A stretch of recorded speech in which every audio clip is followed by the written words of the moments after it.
Hello दोस्तों, नमस्कार, जय हिंद। स्वागत करता हूं आप सभी का एक बार फिर से आपके अपने यूट्यूब चैनल पे, आपके अपने क्लासेस में, पिंगाक्स क्लासेस के इस लाइव सेशन में। जैसा कि दोस्तों आपको पता है, हमारा क्लास हर शनिवार और रविवार शाम 7 बजे लाइव होता है, तो जुड़ना ना भूलिए। हर शनिवार और रविवार शाम 7 बजे।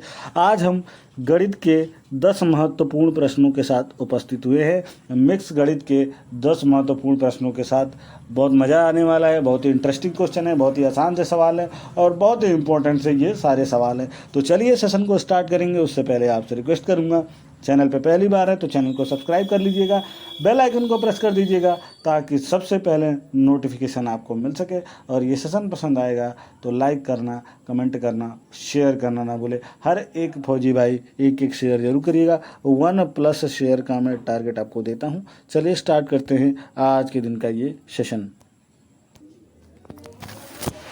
Mathematics for army Agniveer aspirants. Army और अग्निवीर उम्मीदवारों के लिए मैथमेटिक्स का ये सेशन। पहला प्रश्न देखिए आपकी स्क्रीन पे। 18 वस्तुओं का क्रय मूल्य 15 वस्तुओं के विक्रय मूल्य के बराबर है। लाभ प्रतिशत बताइए या लाभ बताइए कितने। तो देखिए लाभ का फॉर्मूला क्या होता है, यानी कि प्रॉफिट का फॉर्मूला क्या होता है, लाभ भागा क्रय मूल्य यानी कॉस्ट प्राइस इंटू 100 इतना होता है। अब क्या कह रहा है, एक वस्तु का मूल्य 1 रुपया, 15 का 15 रुपया। 18 वस्तु का क्रय मूल्य 15 वस्तु के विक्रय मूल्य के बराबर। ठीक है, तो क्या हो जाएगा, तो हो जाएगा, देखिए अब 18 है 15 तो 3 बढ़ रहा है, 3 भगा 18 माइनस 15 करेंगे, लाभ कितना है, लाभ कितना है 18 माइनस 15 यानी कि 3 का लाभ है। अब 3 का लाभ है, 3 से वो कर दीजिए 3 डिवाइडेड बाई 15 इंटू 100। 3 करने 3 पचे 15, 5 दूनी 10 यानी कि 20% का लाभ है। सही आंसर है ऑप्शन सी 20%। जिन लोगों ने भी मार्क किया होगा बिल्कुल करेक्ट है। दूसरा प्रश्न देखिए, दूसरा प्रश्न है, हल कीजिए। x² + 8x + 15 = 0 यानी कि, तो इसको सॉल्व कर लेते हैं। सॉल्व करने का फॉर्मूला आपको पता है, हम लोग हाई स्कूल में पढ़ चुके हैं। x² + 8x और प्लस 15 = 0। तो x² + 3x + 5x + 15 = 0। देखिए 3x + 5x यानी कि 8x। ठीक है, अब x को अगर कॉमन लेते हैं तो क्या हो जाएगा, x + 3। ठीक है, यहाँ से हम 5 को कॉमन ले लेंगे तो क्या हो जाएगा, x और प्लस 5 तिहाई 15, x + 3। ठीक है, तो ये हो जाएगा x + 5, ये हो जाएगा x + 3 = 0। क्या ये ऑप्शन में है, x + 5 x + 3? जी हाँ, x + 5 x + 3 ऑप्शन डी बिल्कुल करेक्ट है। 1 नंबर आपके परफेक्ट हैं, 1 नंबर आपके बनते हैं। चलिए तीसरा प्रश्न देखिए, ए के स्थान पे क्या आना चाहिए। ऑप्शन है, ऑप्शन दे रखा है 21 17, बी 22 17, सी 12 17 और डी है 21 27। एक के स्थान पे क्या आना चाहिए, यानी इसके स्थान पे क्या आना चाहिए। तो देखिए लॉजिक जो क्या सेट है, लॉजिक है ये। देखिए हमारा लॉजिक क्या है, 7 के बाद 33 आया तो वो कैसे आया, देखिए 7 × 4 और प्लस 5 यानी कि 7 चौको 28, 5 33। ठीक है, तो दूसरा में लॉजिक देखिए क्या है, 33 × 4 और प्लस 5 यानी कि 33 × 4 132 और प्लस 5 137। ठीक है, बिल्कुल वही लॉजिक यहाँ लगेगा, 553 × 137 × 4 इंटू प्लस 5। तो अब यहाँ लगाएंगे क्या, 553 × 4 और प्लस 5। तो 553 × 4 कितना होगा, होगा आपका 22 12 और प्लस 5 = 22 17। क्या हो जाएगा, 22 17। ये ऑप्शन बी बिल्कुल करेक्ट है। 22, 17 जिन लोगों ने भी मार्क किया होगा बिल्कुल करेक्ट है। चलिए चौथा प्रश्न देखिए, वह सबसे छोटी पूर्ण संख्या क्या है जो 3 से विभाज्य है और साथ ही अगली 2 अभाज्य संख्याओं से भी विभाज्य है। देखिए पहले क्या दिख रहा है, 3 से विभाज्य है, इनमें से कौन सी संख्या अगली 2 संख्याओं से भी विभाज्य है जो कि अभाज्य हैं। तो अगली 2 संख्या क्या हो जाएगी, 5 और फिर क्या हो जाएगी 7। ये दोनों अभाज्य संख्या यानी खुद से ही विभाजित होती हैं। तो चेक करना यही है। तो क्या है, एक तो दूसरा है कि सबको हम रख के चेक कर लें कि क्या 3 से, 5 से और 7 से कट रहा है कि नहीं। ये तो 3 से कट जाएगा, 3 दूनी 6, ये कटेगा, 12 5 60 कट जाएगा, लेकिन 7 से नहीं कटेगा, 7 और 8 56 नहीं कटेगा। ठीक है, अब ये क्या कटेगा, 3 से, 5 से, 7 से, 3 7 21, 5 चौको 20 नहीं कटेगा, ख़त्म। ये कटेगा क्या, 3 5 7 कटेगा, नहीं कटेगा, 3 से 3 3 9, 5 दूनी 10 कट जाएगा, 7 से कटेगा, नहीं कटेगा, ख़त्म। अब देखिए ये कट जाएगा आपका 3 5 7, ये तो 3 3 9 और 3 5 15, ये कट जाएगा 3 से, 5 दूनी 10 और 5 1 5 और 7 7 1 7 और 7 5 35, तो ये कट जाएगा तीनों से। तो सही आंसर आपका 105। दूसरा लॉजिक ये है, दूसरा लॉजिक कैसे है, 3 है, अगली 2 संख्याओं से मल्टीप्लाई कर दीजिए, 3 5 7, 3 5 15, 15 7 105। बहुत ही आसान सा ट्रिक है, 3 गुणे 5 गुणे 7 3। तो सही आंसर है ऑप्शन डी बिल्कुल करेक्ट है। चलिए पांचवा प्रश्न देखिए, निम्नलिखित में से कौन एक पूर्ण वर्ग नहीं है। ऑप्शन है आपके सामने है 18 81 121 और 100। देखिए 100 क्या है, 10 दाम में 100, तो ये आपका आंसर नहीं है। 99 81 ये आपका आंसर नहीं है। पूर्ण वर्ग जो नहीं है वो हमारा आंसर है। 11 गुणे 11 121 ये हमारा आंसर नहीं, हमारा आंसर है ऑप्शन ए 18। कैसे, देखिए 4 का मल्टीप्लाई कर लीजिए 4 में, 4 चौको 16, 5 का कर लीजिए 5 × 5 25, तो 18 क्या है, पूर्ण वर्ग नहीं है। सही आंसर है ऑप्शन ए 18। चलिए छठा प्रश्न देखिए, यदि 7 पुरुष किसी कार्य को 16 दिन में पूरा कर सकते हैं तो 4 पुरुष इस कार्य को कितने दिन में पूरा कर पाएंगे। बहुत ही आसान सा और बहुत ही इंटरेस्टिंग सा ये प्रश्न है। देखिए 7 पुरुष इसी कार्य को 16 दिन में समाप्त कर देते हैं, तो कुल कार्य कितना होगा, कुल कार्य हो जाएगा 7 गुणे 16 यानी कि 16 7 112, कुल कार्य होगा 112। अब 4 पुरुष इस 112 कार्य को कितने दिन में ख़त्म करेंगे, 112 भागा 4, तो 4 दूनी 8, कितना बचा 3, ठीक है, और 4 बट्ठे 32। सही आंसर है आपका 28 दिन, ऑप्शन डी बिल्कुल करेक्ट है। 1 नंबर आपके परफेक्ट हैं। आसान सा और इंटरेस्टिंग सा ये सवाल है। चलिए 7वें प्रश्न की तरफ बढ़ेंगे।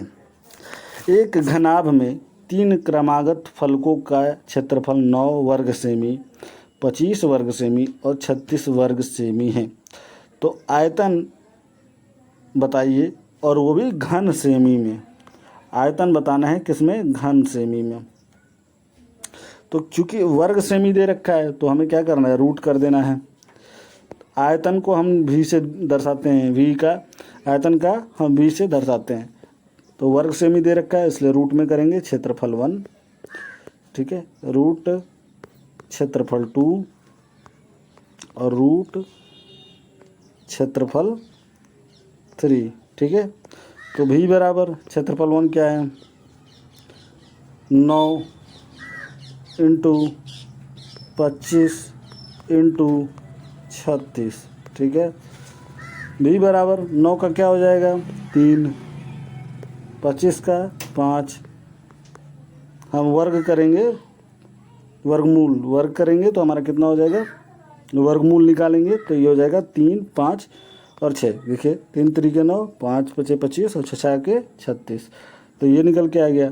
अब क्या हो जाएगा, 3 5 15, 15 6 90, 90 घन सेमी। क्या ये ऑप्शन है? जी हाँ, ऑप्शन बी बिल्कुल करेक्ट है। 1 नंबर आपके बनते हैं, 1 नंबर आपके परफेक्ट हैं। चलिए बढ़ते हैं 8वें प्रश्न की तरफ।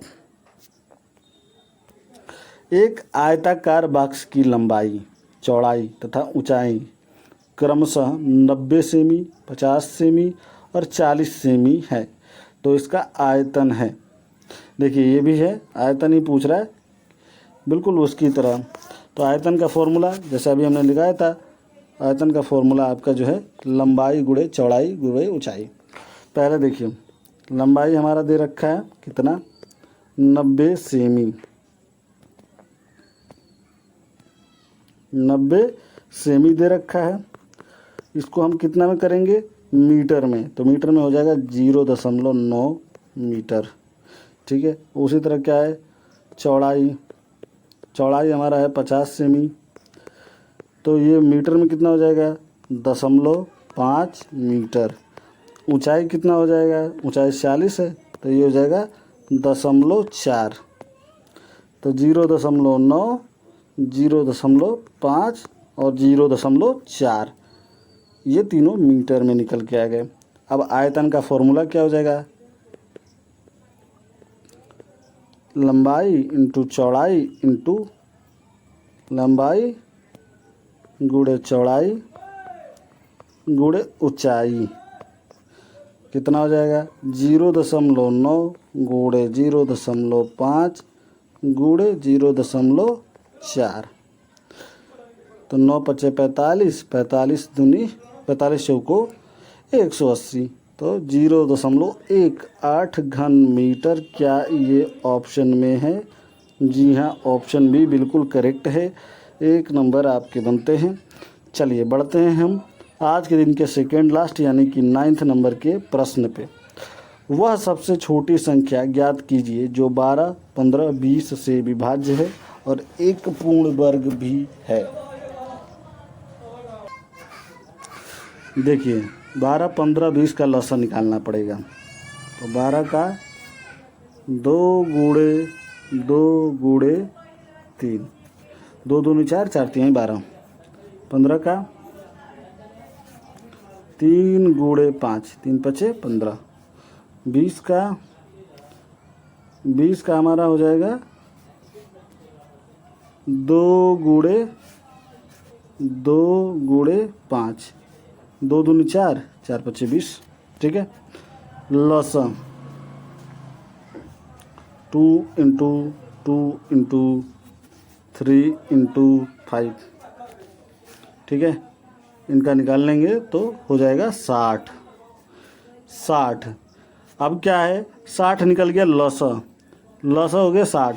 अब इसमें जो बीसम है ना उससे मल्टीप्लाई कर देंगे, ये सम संख्या है, ये सम बीसम है 15 वाला, इससे मल्टीप्लाई कर दीजिए। 60, 15 छक्के 90 यानी कि 900। सही आंसर है 900। ऑप्शन बी बिल्कुल करेक्ट है। बहुत ही आसान सा और बहुत ही हल्के से ट्रिक वाला सवाल। चलिए आखिरी प्रश्न स्क्रीन पे ये रहा।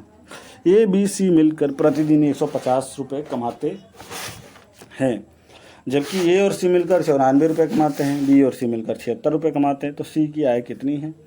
आसान सा ये सवाल है। देखिए ए बी सी मिलकर कमाते हैं 150, ठीक है। ए और सी कितना कमाते हैं? ए और सी 94, बी और सी हो जाता है 76। तो क्या करेंगे, इसको हम समीकरण बनाएंगे। ये हो जाएगा A plus B plus C equal to 150 रुपये कमाते हैं, तो ये हो गया समीकरण 1। ठीक है, ए प्लस सी कमाते हैं कितना? 94, ये हो जाएगा समीकरण 2। बी प्लस सी कमाते हैं 76, ये हो जाएगा समीकरण 3। अब क्या है, 2 और 3 को जोड़ेंगे, 2 और 3 को समीकरण को जोड़ेंगे। ठीक है, तो 2 और 3 को जोड़ने पर तो क्या हो जाएगा, A plus B plus C plus C. 2 बार सी कैसे आया, देखिए हमको जोड़ना था समीकरण 2 और समीकरण 3 को। समीकरण 2 क्या है, AC, तो AC हो गया। समीकरण 3 क्या है, BC, तो BC हो गया। इसलिए 2 बार C आया। दोनों को जोड़ेंगे तो 94 और प्लस कितना 76, 94 और 76 जोड़ेंगे तो हो जाएगा आपका 170। और 170 में से पहला समीकरण घटा देंगे, ये हो गया एक चौथा समीकरण। एक तरीके से इस चौथे समीकरण में से पहला समीकरण घटा दीजिए, यानी कि 150 घटा दीजिए, तो निकल के आ जाएगा 20 रुपया। सी की इनकम निकल के आ जाएगी 20 रुपये। इसी के साथ आज का ये सेशन समाप्त होगा। मैं मिलूंगा आपसे एक नए वीडियो में अगले सप्ताह शनिवार। जुड़ना ना भूलिए दोस्तों। तब तक के लिए धन्यवाद। जय हिंद, जय भारत।